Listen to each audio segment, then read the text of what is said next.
get funded school projects, and as the member earlier pointed out, school projects also financed by MMDs. We recognize that sanitation is very important, and going forward, we will ensure that these lapses are taken care of. Thank you. Mr. Chairman, I would like the honorable member to tell the committee in what ways are you going to ensure that your next constructions will go with toilet facilities? Address him properly, please. He's an honorable deputy He's minister. the honorable member and the deputy minister for education. Honorable Chair, he's a long-term good friend. So I think some level of colloquiality is allowed. Nonetheless, thanks for protecting me. Honorable Minister, before we go on, we would like to express our condolences to you and then to the family. You are a family member of Public Accounts Committee, and we need to really do that. We are sorry about your loss. Thank you. Honorable Chair, with all humility, I express my appreciation for this public show of concern. I look forward to having as many of you join us as we put Pastor John Azundem Apak to rest. So now you know that my father was a pastor. Thank you. But Minister, clearly from the dates, you are telling us that no member of the MPP should come for your funeral because it's 31st of January 2026. And you know that 31st January 2026 is a very special day on the calendar of the MPP party. But that notwithstanding, we will do the needful. Accept our condolences. Madam Chair, most grateful. It was inadvertent. It was not deliberate. But I do concede that that may not have been the best day to pick. But Madam Chair, just something striking. Growing up, we're told of kids from pastors and how they behaved. But knowing you, Chief, it looks like it confirms that assertion. It really confirms that assertion. You know, they say that the pastor's kids, sometimes they are Kwalabone and all of that. And the chief. Madam Chair, this is on a positive note. You know, he's a good younger colleague. And in other words, he's trying to expose the fire in my belly. But let's say the apple doesn't fall far from the tree. The old man himself, in his days at the University of Ghana, Commonwealth Hall, the effective number 7 winger, was much more active than my good self. So I believe in the womb of time, I would also transition to become a pastor. Very well. Mr. Chairman, I was indicating that GET Fund now has a lot more leverage in terms of resources with the decapping of the fund.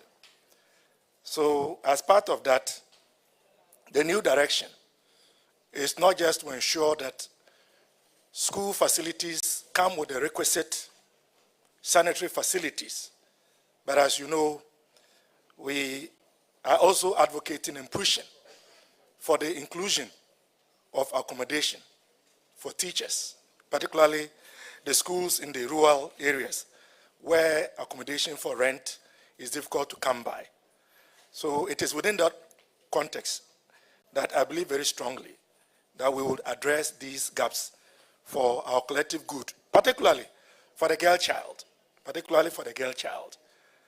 Also in the wake of our free sanitary pass program, having sanitary facilities, in this case, washrooms, changing rooms, would be very useful if we are to achieve the policy objective. Thank you. Auditors, take note of that. And Mr. Chairman, with that, I am okay. Thank you very much. The next person is Dr. Giselle, please. It's on paragraph 46. Thank you, Honorable Chair, for the opportunity. Minister, my line of query has to do with the inadequate sanitary facilities in public schools and public facilities.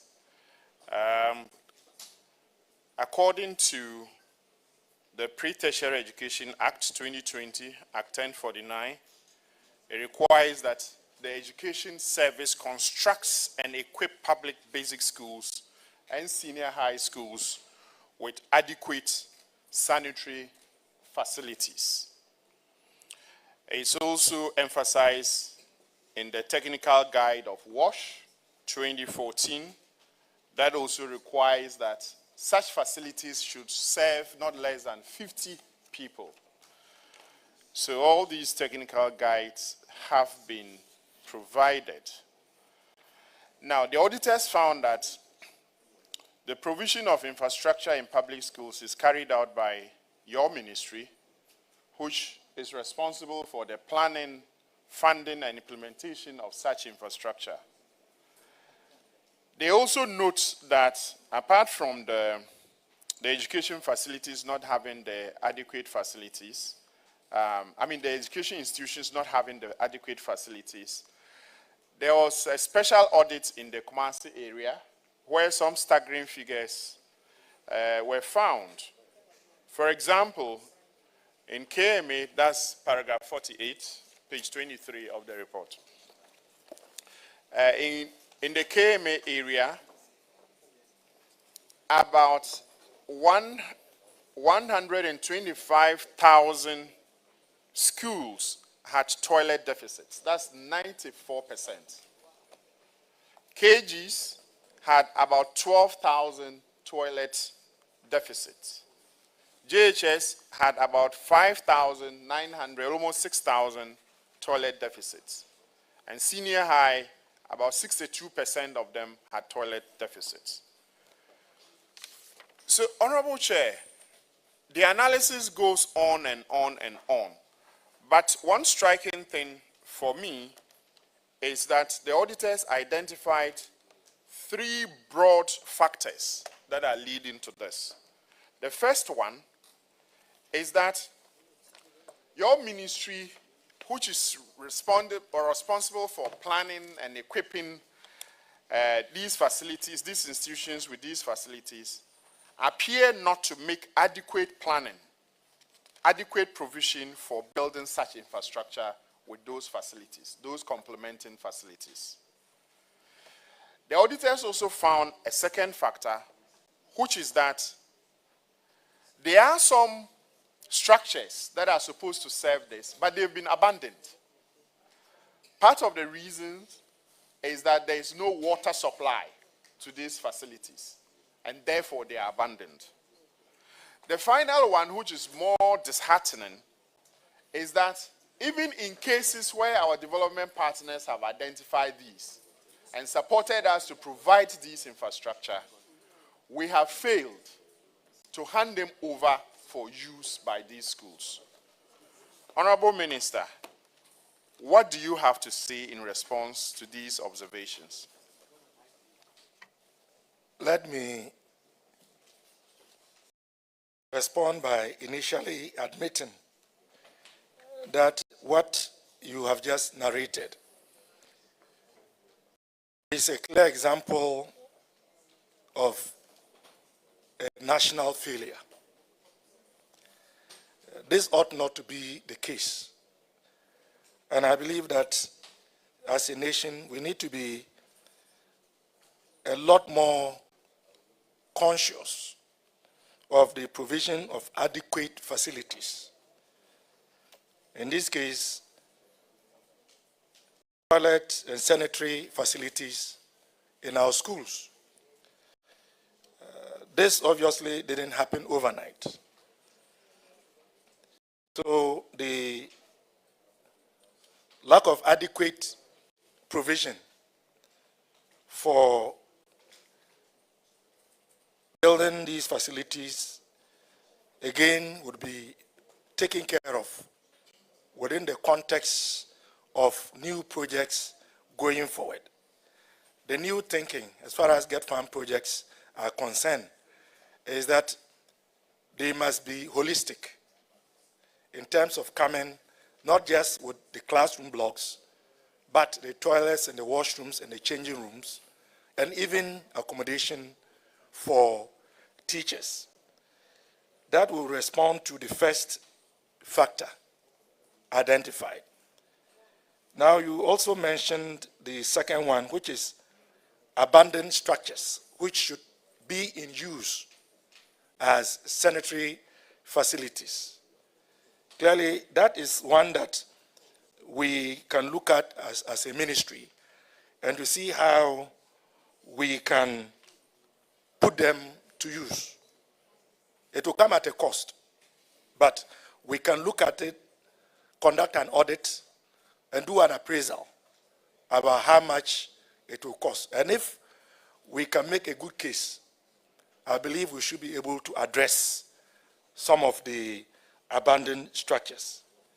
The third factor identified by the auditors has to do with those facilities funded by donor partners, which for one reason or the other, the auditors have queried of not being put to use. We will look into that as well, and to make sure that those that are yet to be put to use are put to use. Because if the facilities have been constructed and are available, why would they not be put to use? Except, of course, there could be matters of payment to the contractors, which may then prevent the handing over of those facilities to GES for onward use by the students. So we welcome these queries. We would work at them to ensure that our students, our wards, are able to have these critical facilities to enhance teaching and learning. Thank you. Thank you, Honorable Chair. And the Honorable Clement Apak that I know, and the Honorable Haruna Idrisu that I know, I'm confident that you will walk this talk, except that I have a further clarification to seek. You indicate that the new thinking is that infrastructure like these that go to the basic schools in particular should come with sanitary facilities and also teachers' accommodation.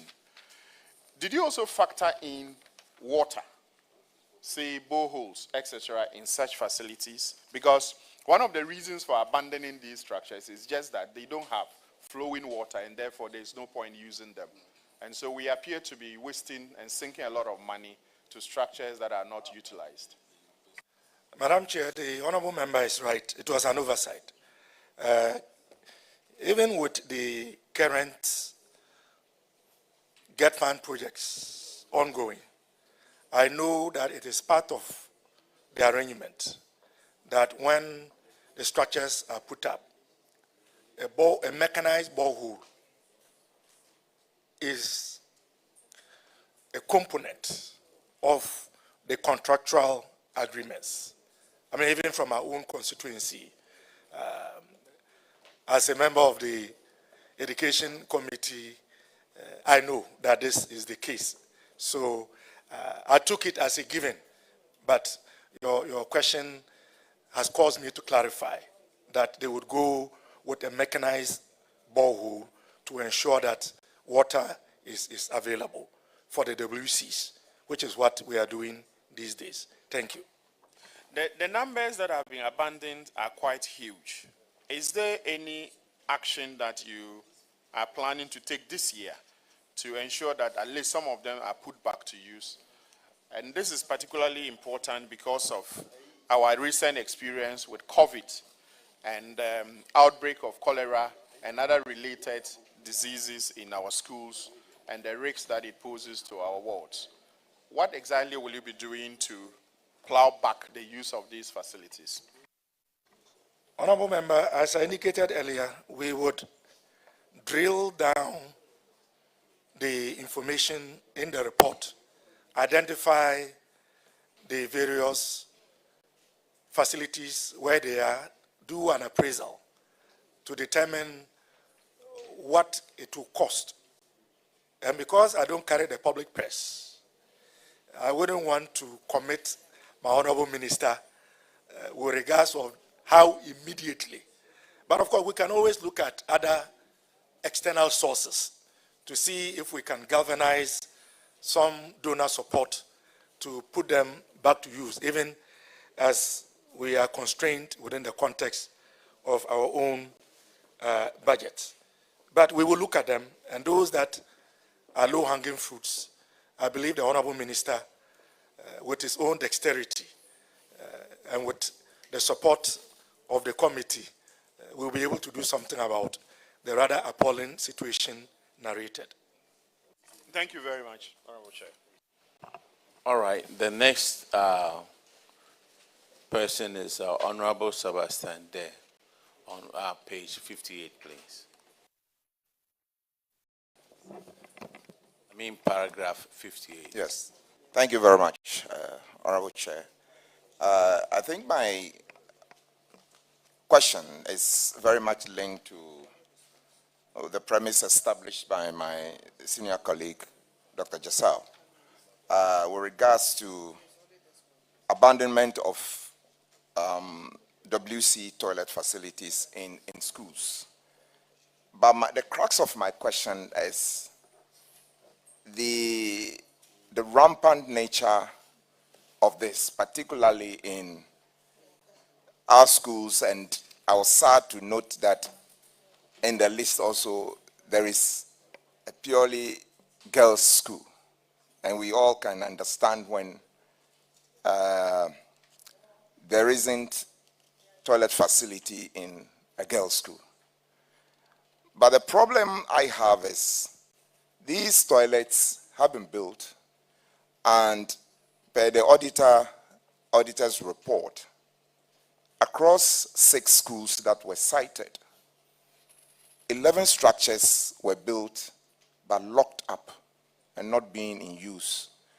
And the beneficiaries cited lack of water as the reason.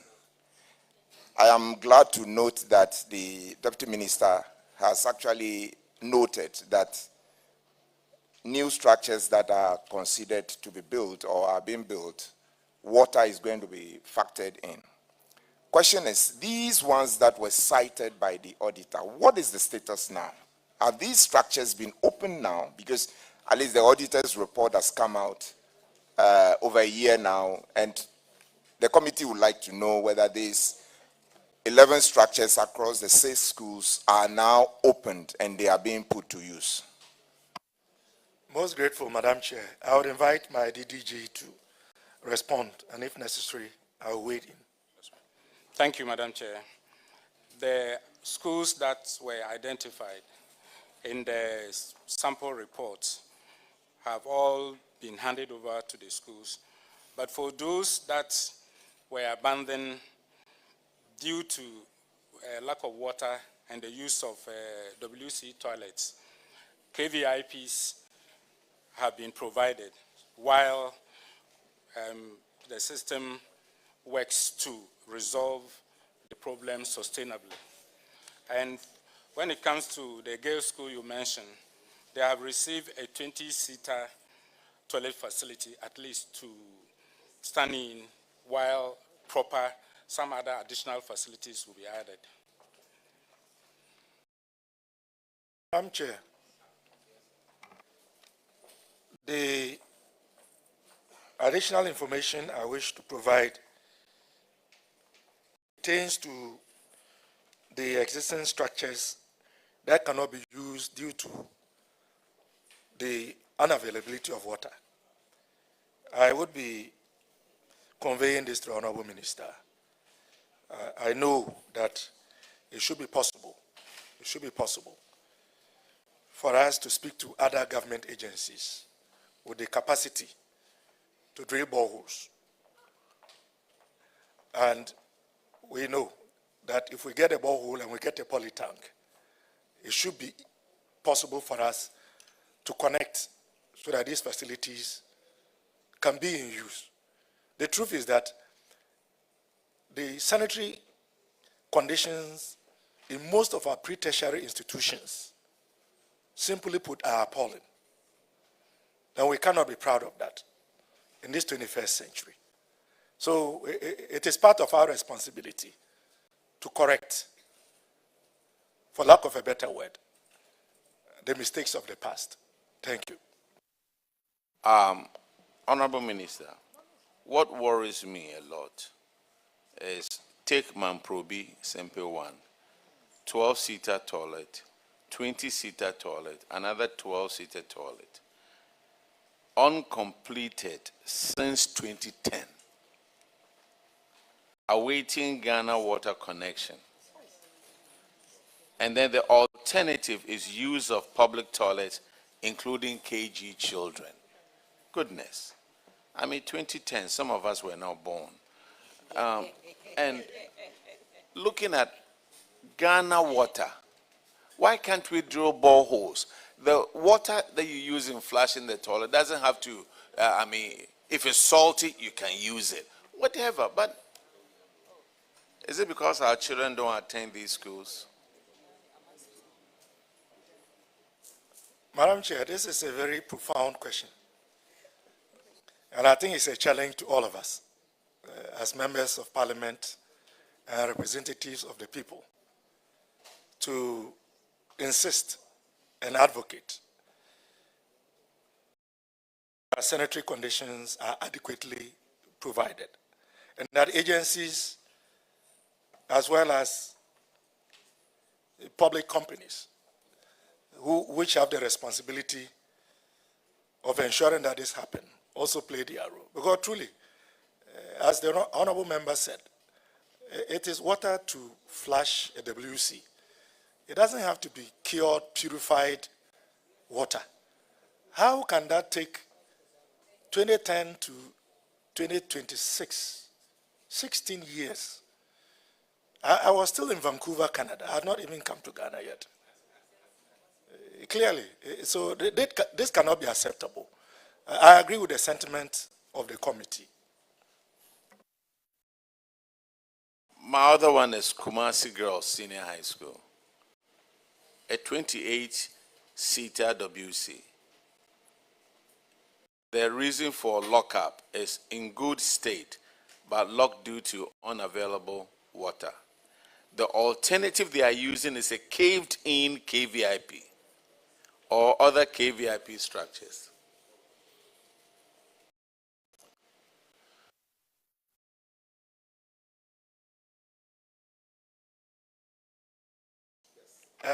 Yes, go ahead. No, I think in the witness, I didn't get your name. In